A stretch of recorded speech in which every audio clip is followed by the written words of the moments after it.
क्लिनिंगसाठी कोणता मोप चांगला आहे ना तेच आजच्या व्हिडिओमध्ये सांगणार आहे, त्यामुळे व्हिडिओ शेवटपर्यंत पहा.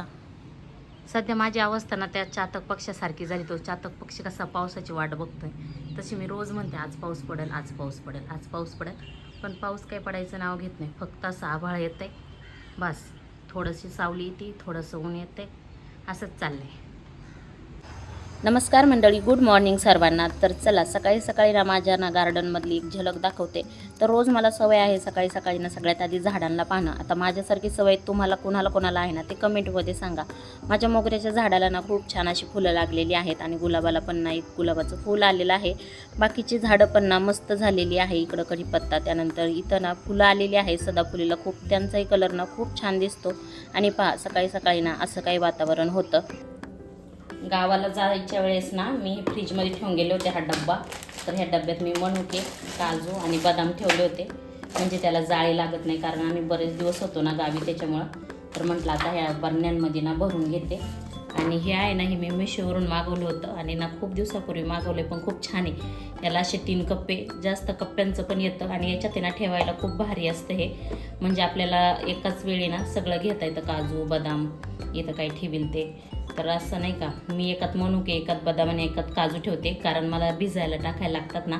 मग एकाच वेळी मला ते खोललं की एकाच वेळी सगळं घेता येतं, त्याच्यासाठी हे घेतलं आहे. तुम्हाला जर आवडलं असेल तर मला ना लिंक टाईप करा, मी याची लिंक देईन तुम्हाला. आणि बाकीचे ड्रायफ्रूट्स या काचेच्या बरण्यांमध्ये ठेवते मी.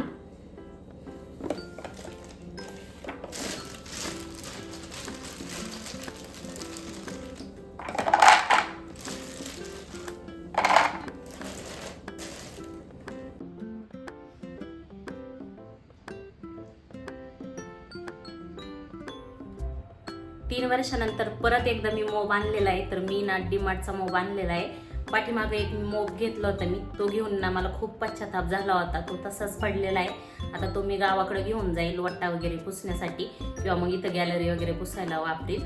आणि ना माझ्याकडे आधी होता, पण मी तो गावाला दिला होता, कारण गावाला घर खूप मोठं आहे. त्यामुळं ना आईंला ना तो देऊन टाकला मी, कारण त्यांना पुसायला ना एवढं सगळं पुसायला ना खूप वेळ जायचा आणि त्यांना कमरेचा पण त्रास आहे. त्यामुळे मी त्यांना तो मोप देऊन टाकला.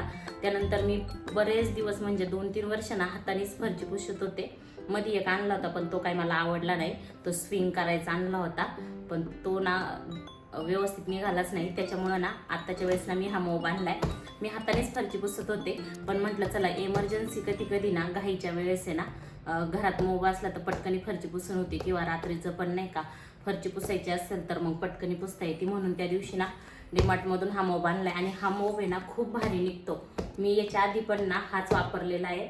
म्हणजे जसं मी मोब वापरायला लागले ना तसं हाच मोब मी वापरलेला आहे. हे बोलत होते की गालाचा घे, पण म्हटलं मला गालाचा नाही घ्यायचा, तर मला हाच घ्यायचा आहे डीमार्टवाला. आणि याची किंमत पण आता वाढलेली आहे, 799ला झालेला आहे. आधी 500ला का 600ला मिळायचा काहीतरी, आणि आता याची किंमत वाढलेली आहे. तर आणलाय, पण अजून त्याचं काही अनबॉक्सिंग केलेलं नाही आहे, फोडलेलं नाही आहे आणि अजून जोडलेला पण नाही आहे. तर आता मी ना आज जोडणार आहे, कारण आज ना मला फरची पुसायचा ना खूप कंटाळा आला आहे, खूप खराब पण झालेली आहे. आणि ना घाईच्या वेळेस ना बरं पडतं. तर आज मला ना वेळ नाही आहे की हाताने मी फरची पुसत बसल, कारण मला ना खाली भाजी आणायला जायचे. वरदला स्कूलमधून घेतलं ना तो खूप थकलेला असतो, मग भाजी घ्यायला थांबताच येत नाही, आणि भाजीला पण काही नाही घरात, मग ना तेच आणायला जायचंय. म्हणून ना आता मला हा ना मोप काढायला लागतोय. तर याच्यात असं बकेट आहे. आता सगळ्यांनाच माहीत असेल मी का सांगते याच्यात बकेट आहे, हे असा मोब आहे. पण माझा एक रिव्ह्यू सांगते तुम्हाला, का बाबा तुम्ही जर कोणता मोब वापरता आणि कोणता नाही का. मी बऱ्याच वर्षांपासून हा वापरते ना, त्याच्यामुळे मला याचा अनुभव आहे म्हणून सांगते. नाहीतर मोब तर आता सगळ्यांकडेच असतोय, सगळेच जण वापरतात. तर आता हे जोडून घेते मी. तर असं आलेलं आहे, याच्यामध्ये ना 2 आलेले आहे. हे असं 2 आहे आणि एक हे.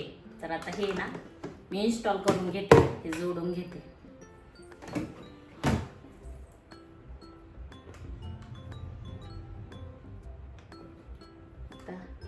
हे आहे याच्यात,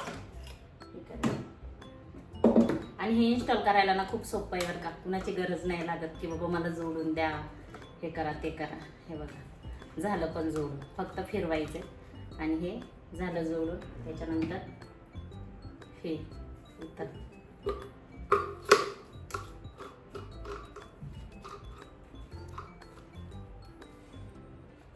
आणि याला इथं हे असं करायचं. हे असं केलं की मग हे असंच राहतं आणि हे असं केलं की खालीवर जाते दांडी अशी गोल गोल फिरती.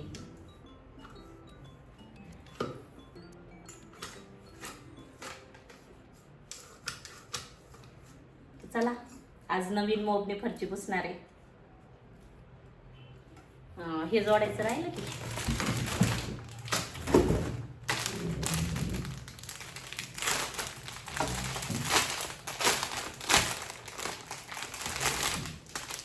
जोपर्यंत हे रोळत नाही ना तोपर्यंत ना असं डाग डागच दिसतात फरचीवर.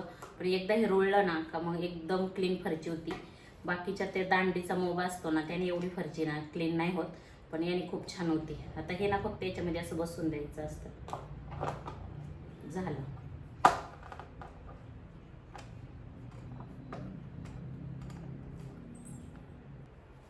तर इथं मोब पण जोडून झालेला आहे. आता मी ना त्या बकेटमध्ये ना पाणी घेते.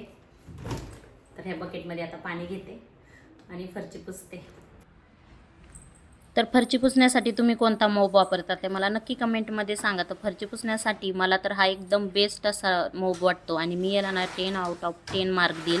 कारण हे ना खूप सोपं आहे आणि छान याने फरची पुसली जाते. क्लिनिंग पण ना एकदम छान होते. त्यामुळं ना मी बऱ्याच वर्षांपासून हाच वापरत आहे आणि मी डीमार्टमधून ना नेहमी हा आणत आहे. तर आता ना भरपूर वेगवेगळे मोब निघलेले आहे, पण माझं प्रेम मात्र ह्याच मोबवरती राहणार कारण मला हा खूप आवडतोय. तर आता मी नाही सगळी ही फरची पुसून घेते. त्यानंतर मला ना भाजी आणायला पण जायचं आहे. आता फरची वगैरे सगळं पुसल्याच्या नंतर मी गेले होते भाजी आणायला. आता भाजीचे रेट ऐकून ना मी 1-2च भाज्या घेऊन आले. खूपच रेट वाढलेले आहे कारण पाऊस पडलेला नाही. मार्केटमध्ये भाज्या पण कमी येतात. एकदा पाऊस चालू झाला की भाज्यांचे रेटसुद्धा कमी होतील. चला भेटूया पुढच्या व्हिडिओमध्ये. तोपर्यंत बाय.